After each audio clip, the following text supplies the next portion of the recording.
Olá, muito boa tarde. O conhecimento do contexto cultural em que foram escritos os textos da Bíblia é um meio para descobrir as mensagens que sugerem a quem nos lê em cada tempo.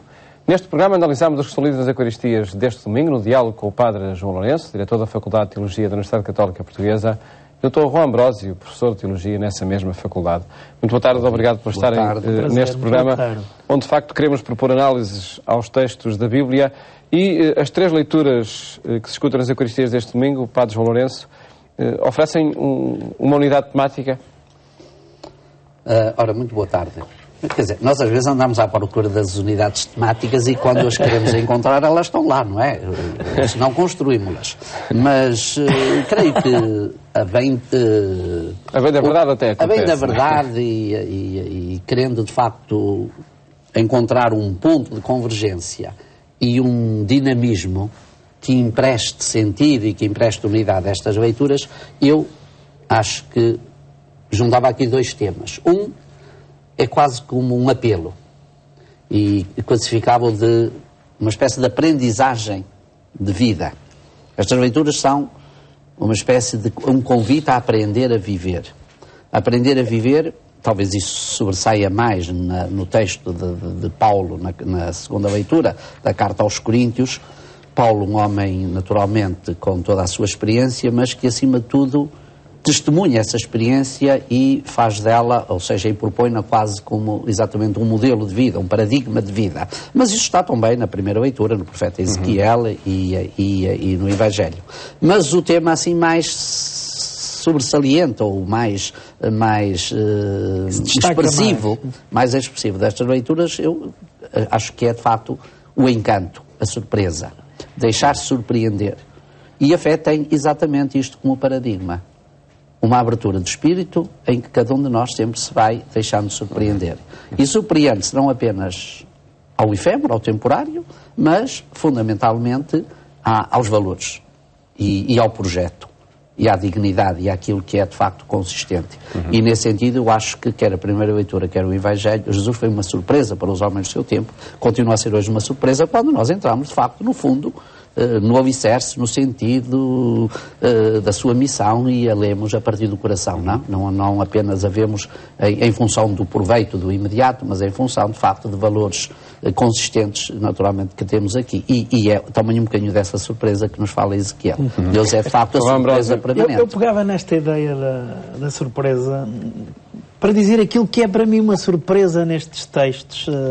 Nós temos às vezes a ideia de um Deus que já tem tudo delineado desde o princípio, um projeto escrito já com o princípio, com o meio e com o fim, portanto aquilo vai correr tudo como lá está. E o que a gente vê nestes textos, e a surpresa é de um Deus que não desiste, que tem um projeto claro na sua cabeça. E esse projeto é um projeto que quer ser um projeto de realização e de felicidade para o ser humano. E depois o que vemos é um Deus que age para pôr esse projeto, concretizá-lo, para o operacionalizar, para o pôr a andar. E a grande surpresa é que Deus não desiste mesmo quando as coisas parecem não correr bem. Então Ele faz-se notar, faz-se sentir presente, faz-se conhecer. Há um povo que lhe responde, Ele trabalha com esse povo. Quando esse povo, qualquer motivo, é infiel, Ele faz suscitar no meio desse povo gente que chame de novo o povo à fidelidade. E vemos aí os profetas, vemos aí a figura de São Paulo também, em certo sentido. E quando chegam os tempos, quando os tempos estão maduros, Ele próprio assume a condição humana e como homem no meio dos homens trabalha, age para que esse projeto se concretize. E em tudo isto sai uma nota que a mim de facto me surpreende e me encanta, que é: Deus não desiste do seu projeto, mas não é por causa do projeto, é por causa daquele a quem Ele quer destinar o projeto. Ou seja, Deus não desiste nunca do ser humano. E isso de facto é um encanto e surpreende-me pela positiva, como é óbvio. E essa é uma certeza em relação ao tempo destes textos, da narração bíblica, ao mas tempo é uma certeza hoje, exatamente, e essa é a nota... E a chave de leitura, por exemplo, também de uma comunidade que se constitui em igreja, a Igreja Católica? Só pode ser essa. E ela tem que ser sinal para o mundo na qual essa comunidade está a ser viver, de que Deus não desiste desse mundo. E às vezes, aqui e acolá, o que nós vemos nessa comunidade é que parece não estar a ser esse sinal com evidência e até parece que aponta demasiado as fragilidades. As fragilidades do mundo têm que ser sublinhadas, têm que ser denunciadas, têm que se combatê-las. Mas sempre com este sinal de que nós temos que ser essa esperança de que Deus não desiste do mundo. E agir nesse sentido, tal como Deus agiu, concretizando esse projeto, sermos nós também esse sinal que vai agindo no meio do mundo para deixar claro que Deus não desiste. E não desiste no sentido positivo. Não é? Vejamos então cada um dos textos das 3 leituras que se escutam nas Eucaristias deste domingo. A primeira delas é da profecia de Ezequiel, no capítulo 2. Em que contexto, Padre João Lourenço, surge aí um profeta e a necessidade de ter a certeza de que há um profeta no meio do povo? Este texto do profeta Ezequiel faz parte de um conjunto um bocadinho mais alargado, mais amplo, que são os 3 primeiros capítulos do seu livro, que é o contexto da sua vocação. É um profeta que tem uma vocação muito orientada, quer dizer, a missão que é confiada ao profeta está muito orientada. Está orientada para quê? Para o povo que está no exílio. E este povo que está no exílio recebe um convite, na linha daquilo que o Juan há pouco dizia. O convite a passar de uma situação de desânimo, de alguma forma quase de negação da sua própria identidade, para uma situação de esperança. É muito interessante que nós estamos muito habituados sempre a colocar que a Escritura, que a Sagrada Escritura coloca-nos o problema de Deus. Eu acho que a Sagrada Escritura coloca acima de tudo o problema do homem. E, nesse sentido, enfim, há uma frase um bocadinho feita que eu vou dizer, pode parecer uma frase feita, mas eu acho que ela reflete muito e aplica-se muito bem a este texto. Este texto não é a questão do Deus em quem estes exilados ou deportados para a Babilónia acreditam ou não acreditam. Esta é a questão desse povo que, deportado para a Babilónia, tem de ter uma esperança e tem de ter um futuro. Portanto, tem de ter um Deus, tem de ter alguém que, no meio daquelas circunstâncias, lhes dê ânimo. Por isso, eu acho que esta leitura é um bom exemplo daquilo, aliás, como também o próprio Evangelho, que a grande questão hoje não é da existência de Deus, ou da existência de Deus para o homem, é da existência do homem para Deus.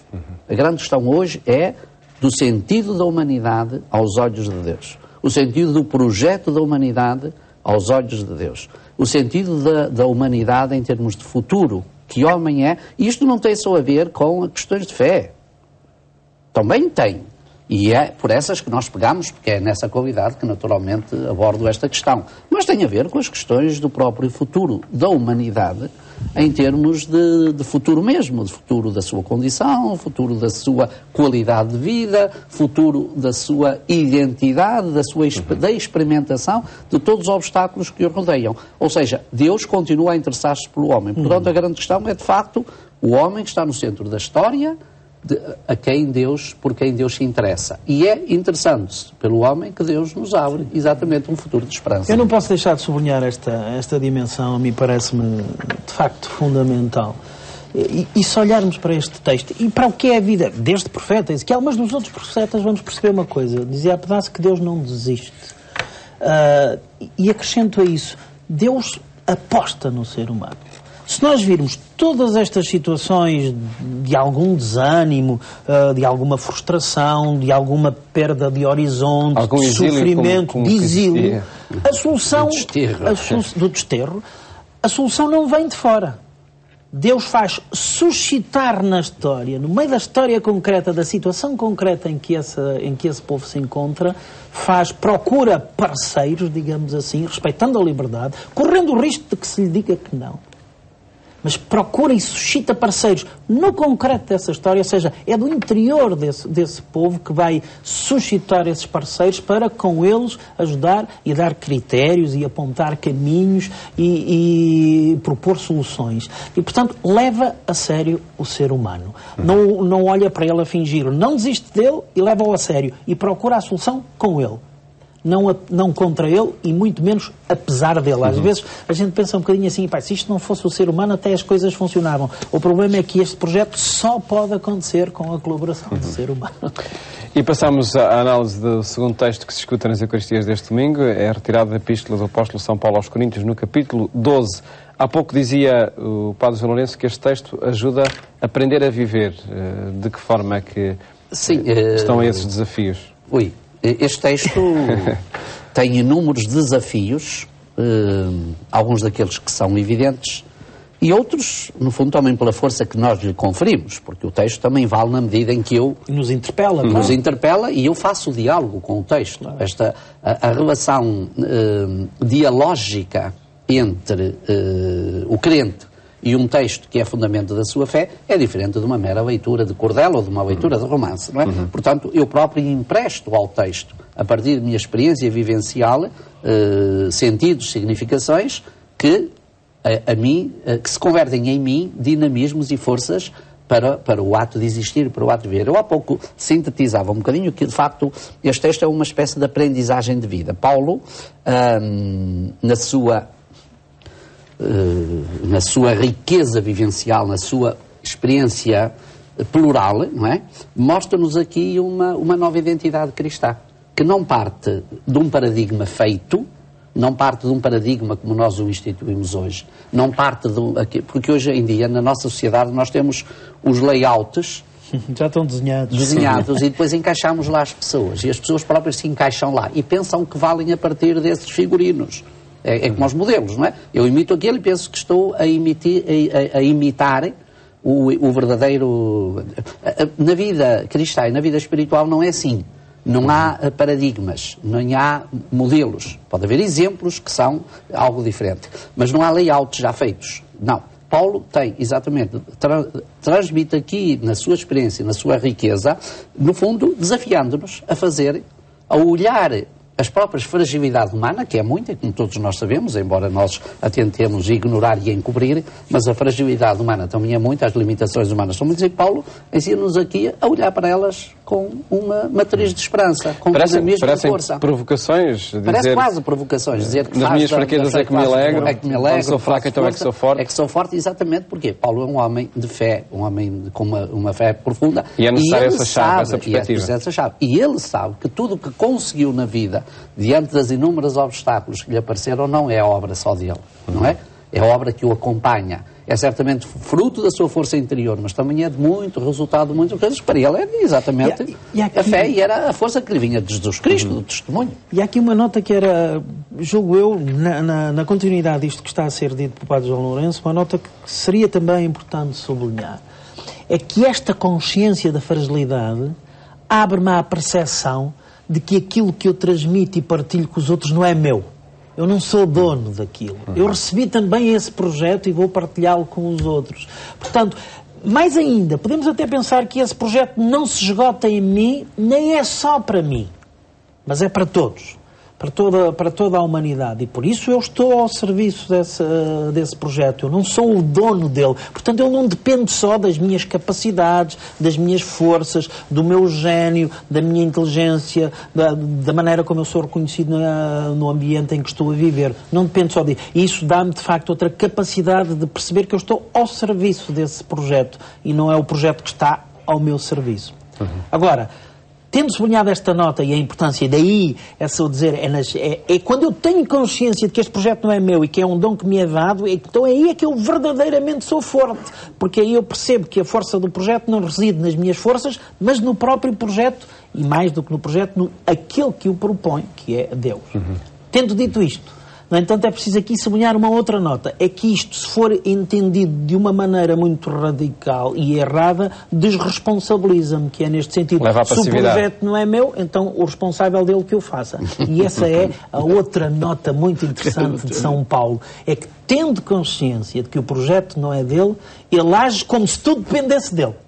Como se tudo passasse por ele. Como se ele não fizesse isso, o projeto estivesse a ser posto em causa. E isso é que é muito, muito interessante, esta tensão entre a consciência clara de que isto não é meu, eu não sou o dono. Ele é para mim, mas não é só para mim, nem termina em mim. Não sou o dono, mas vou agir como se tudo dependesse de mim. E depois não tenhamos dúvidas, Deus fará a sua parte e ele aí nunca falha.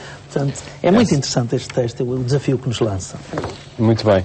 E acredito que o outro texto, e temos de passar a esse outro texto, no capítulo 6 do Evangelista Marcos, é o texto do Evangelho que discuta neste domingo, onde, enfim, num contexto que pedi ao Padre João Lourenço para apresentar, surge uma frase, enfim, dita e redita, um profeta só é desprezado na sua terra. Pois, essa frase faz, eu diria quase, não faz apenas parte dos nossos dizeres habituais, mas faz parte... Já não é bíblico. Já não é só bíblico, isto já é social. Sim, já é, fixemos no sentido bíblico que ele original. Sim, no sentido original. Mas eu acho que este texto vai muito para além do profeta, claro. Que ninguém é profeta na sua terra. Porque, de facto, na sua terra não foi, mas em muitas outras terras foi-o e continua a sê-lo. E acho que é muito importante nós sentir que é assim. Eu há pouco dizia que, de facto, um dos lemas, um dos motivos que pode dar sentido unitário à liturgia deste domingo é exatamente o tema da surpresa. E ele está aqui muito bem traduzido. De facto, Jesus Cristo foi uma surpresa. Mas não foi uma surpresa feita à imagem humana. Foi uma surpresa feita à medida de Deus. E é por isso que ele não foi aceito por aqueles que naturalmente continuavam à imagem humana. E, nesse sentido, o ser profeta na Terra, porque as pessoas só têm a nossa imagem humana. Dificilmente se libertam dessa imagem e, portanto, também não conseguem ir muito para além disso. É preciso ter horizontes de Deus para podermos também deixar-nos surpreender por Deus. E neste contexto, eu acho que é muito importante este texto e que nós o meditemos e que deixemos... Porque nós hoje vivemos numa cultura que é a cultura do imitismo, não é? A cultura da repetição. Repetimos todas as mesmas coisas, fazemos todos da mesma maneira, criaram-se meia dúzia de paradigmas e toda a gente anda por aí. Toda a gente anda por aí. O espetáculo que nos últimos dias temos assistido na nossa praça pública é culturalmente confrangedor, doloroso. Condicionar a sociedade a determinados paradigmas que de substância não têm nada. Nada de nada. Quer dizer, essas coisas mais balofas e mais ridículas que uma estrutura social pode encontrar. E, portanto, precisamos, de facto, de combater e de apresentar modelos diferentes. E a despertar as pessoas exatamente para a necessidade de surpreender. De não se deixarem embarcar por estes padrões balofos e ridículos que são apresentados e em que quase toda a gente corre, não é? E precisamos de encontrar modelos com substância, com identidade, abrir o espírito. Nós precisamos de ter massa crítica, não apenas na sociedade no seu todo, mas massa crítica dentro de nós próprios, dentro da nossa cabeça. A sociedade precisa ter massa crítica, precisa ter massa pensante. E precisamos de combater a massa morta, eu diria, cancerígena, que se apossou da cabeça das pessoas, que as não as deixa a pensar e que embarcam todas pelo mesmo trilho. E, portanto, é um bocadinho contra esse imitismo que eu acho que era importante também e que este texto pode ser bem importante e que o texto aborda. Qual é o critério? É muito interessante a pergunta. De onde lhe vem tudo isto?